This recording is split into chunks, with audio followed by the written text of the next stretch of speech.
తెలంగాణ భవన్ వద్ద మాజీ మంత్రి కేటీఆర్ మాట్లాడుతున్నారు. ఇప్పుడు లైవ్ చూద్దాం. కట్ చేయకుండా మాకు గంట అవకాశం ఇవ్వండి, మీరు కావాలంటే 5 గంటలు మాట్లాడుకోండి, మేము వద్దంటలేదు. ఎవరేంటో ప్రజలు చూస్తారు, ఎవరు చెప్పేదానిలో వాస్తవం ఉందో ప్రజలే తెలుస్తారు. అంతేగాని ఈ చేతగాని డైలాగులు, మళ్ళీ చేతగాని సవాళ్ళు విసిరి పారిపోవడం, దీనివల్ల ప్రజాక్షేత్రంలో మీ డొల్లతనం, ప్రజాక్షేత్రంలో మీ అసమర్థత, మీ అవినీతి మళ్ళొకసారి మీరే చెప్పుకున్నట్టు అయిందని చెప్పి కూడా తెలియజేస్తూ, ఇవాళ చాలామంది పిల్లలు, దాదాపు ఒక 100 మంది పిల్లలు అందరూ కూడా పోలీస్ కానిస్టేబుల్ ఉద్యోగాల కోసం ప్రిపేర్ అవుతున్న పిల్లలు, గ్రామీణ ప్రాంతాల నుంచి, జిల్లాల నుంచి ఇక్కడికి వచ్చి దిల్సుఖ్ నగర్లో మరి వాళ్ళ తల్లిదండ్రి కష్టపడి నెలకొక 4-5 వేల రూపాయలు పంపిస్తే అందులో అవస్థలు పడుతూ పీజీ అకామిడేషన్లలో ఉంటూ, వర్కింగ్ విమెన్స్ హాస్టళ్లలో ఉంటూ, చుట్టాల ఇళ్లలో ఉంటూ అవస్థలు పడుతూ ప్రిపేర్ అవుతున్న పిల్లలు ఇవాళ తెలంగాణ భవన్కి వచ్చారు. వచ్చి వారందరూ చెప్పింది ఏమంటే, అన్న మీ ప్రభుత్వం ఉన్నప్పుడు ఆనాడు మీరు మొత్తం 9.5 ఏళ్లలో పోలీస్ నోటిఫికేషన్లు మీరు 46,600 ఉద్యోగాలకు మీరు పోలీస్ నోటిఫికేషన్లు ఇచ్చారు. 2016లో ఇచ్చినప్పుడు 9,281 పోస్టులకు ఇచ్చినారు. సబ్ ఇన్స్పెక్టర్లు 539 మందికి ఇచ్చారు. అట్లాగే 2018లో మళ్ళొక నోటిఫికేషన్లో 18,428 మందికి నోటిఫికేషన్లు ఇచ్చారు. దాంతోపాటు సబ్ ఇన్స్పెక్టర్లు 1,271 పోస్టులు ఇచ్చారు. మళ్ళీ 2022లో కూడా మీరు 16,614 ఉద్యోగాలకు నోటిఫికేషన్ ఇచ్చారు. సబ్ ఇన్స్పెక్టర్లు కూడా 554 మందికి ఇచ్చారు. అదే రేవంత్ రెడ్డి గారి ప్రభుత్వం మరి స్పష్టంగా వాళ్ళే చెప్పారు, నోటిఫికేషన్లు ఇంకా ఎన్ని ఖాళీలు ఉన్నాయి అంటే 17,000 ఖాళీలు ఉన్నాయి అని చెప్పి వారే స్పష్టంగా లిఖితపూర్వకంగా ఆర్టీఐలో తీసుకుంటే సమాచారం కూడా ఇచ్చారు. కానీ మరి పోస్టులు పిలిచే కాడికి వచ్చేసరికి మాత్రం ఇవాళ కేవలం 5,000 ఉద్యోగాలు పిలుస్తామంటున్నారు.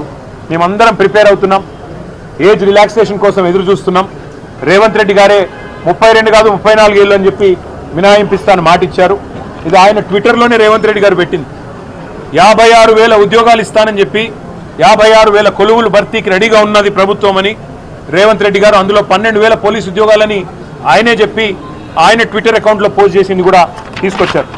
తీసుకొని రావడంతో పాటు మీరు ఇందులో చెప్పిన మాట, మేము గతంలో కూడా భర్తీ చేశాం, భవిష్యత్తులో కూడా భర్తీ చేస్తామని కేసీఆర్ గారు ఆయన గవర్నమెంట్లో ఇచ్చిన నోటిఫికేషన్లు కూడా తన ఖాతాలో వేసుకొని ముఖ్యమంత్రి గారు మభ్యపెట్టే ప్రయత్నం చేస్తూ ఉన్నారు. ప్రియాంక గాంధీ గారు స్వయంగా వచ్చి జాబ్ క్యాలెండర్ అని చెప్పి యూత్ డిక్లరేషన్ అని చెప్పి మా అందరికీ కూడా మాటిచ్చారు. ఉద్యోగాలు వచ్చేంత వరకు నెలకు 4,000 నిరుద్యోగ భృతి ఇస్తామన్నారు. ఏది జరగలేదన్నా కనీసం మాకు ఉద్యోగాలన్నా రావాలి అంటే 20,000 ఉద్యోగాలకు నోటిఫికేషన్లు ఇచ్చే విధంగా మీరు ప్రభుత్వాన్ని డిమాండ్ చేయండి అంటూ పిల్లలందరూ కూడా వచ్చి మరి వారు కలిశారు. వారందరు చుట్టూ తిరిగారు. ఎమ్మెల్యేలు, డిప్యూటీ సీఎం, ఇగో డీజీపీని కూడా కలిసి అడిగారు, అయ్యా మీరు చెప్పిన మాటే, మేము అడుగుతున్నది ఏది గొంతమ్మ కోరికలు కావు, మీరు చెప్తున్న మాట మీడియాలో స్పష్టంగా ప్రభుత్వమే ఇచ్చిన వివరాలు ఏవైతున్నాయో వాటి ఆధారంగానే మేము అడుగుతా ఉన్నాం. మీరిచ్చిన యూత్ డిక్లరేషన్ ఆధారంగానే అడుగుతున్నాం. 2 లక్షల ఉద్యోగాలు మొదటి సంవత్సరంలో చేస్తా అన్నారు. సరే 2.5 సంవత్సరాలు అయిపోయింది, ఇప్పటివరకు 12,000 ఉద్యోగాలు కూడా మీరు భర్తీ చేయలేదు. చేయకపోగా నిరుద్యోగ భృతి అన్న మాటను ఎక్కడో గంగలో ఎక్కడో ముంచేసినారు. 4,000 రూపాయలు ఒక్కొక్క నిరుద్యోగికి అన్నారు, ఒక్కరికి ఇవ్వలేదు. కనీసం మేము 4 ఏళ్లుగా శిక్షణ పొందుతున్నాం, మా తల్లి తండ్రి అవస్థలు పడి మమ్మల్ని హైదరాబాద్లో ఇక్కడ ఉంచి నెల డబ్బులు పంపి మా కొడుకు లేదా మా కూతురు గవర్నమెంట్ ఉద్యోగం వస్తే ఒక సామాజిక భద్రత, సమాజంలో ఒక గౌరవం ఉంటుంది, భవిష్యత్తు బాగుంటుందన్న ఉద్దేశంతో మమ్మల్ని కష్టపడి చదివిస్తున్నారు. ముఖ్యమంత్రి గారేమో నిన్నగాక మొన్న శిల్పకళా వేదికలో మాట్లాడుతూ ఎండ్రిని దాగి చావండి అని కూడా అడ్డగోలుగా మాట్లాడుతూ ఉన్నారు. మాకు లేని ఆలోచన, మమ్మల్ని లేనిపోని విధంగా రెచ్చగొట్టే విధంగా మాట్లాడుతున్నాడు. ఉద్యోగాల నోటిఫికేషన్ల విషయంలో మీరు ప్రభుత్వాన్ని డిమాండ్ చేయండి. 20,000 ఉద్యోగాలు కానిస్టేబుల్ ఉద్యోగాల భర్తీకి ప్రభుత్వం వెంటనే చర్యలు తీసుకునే విధంగా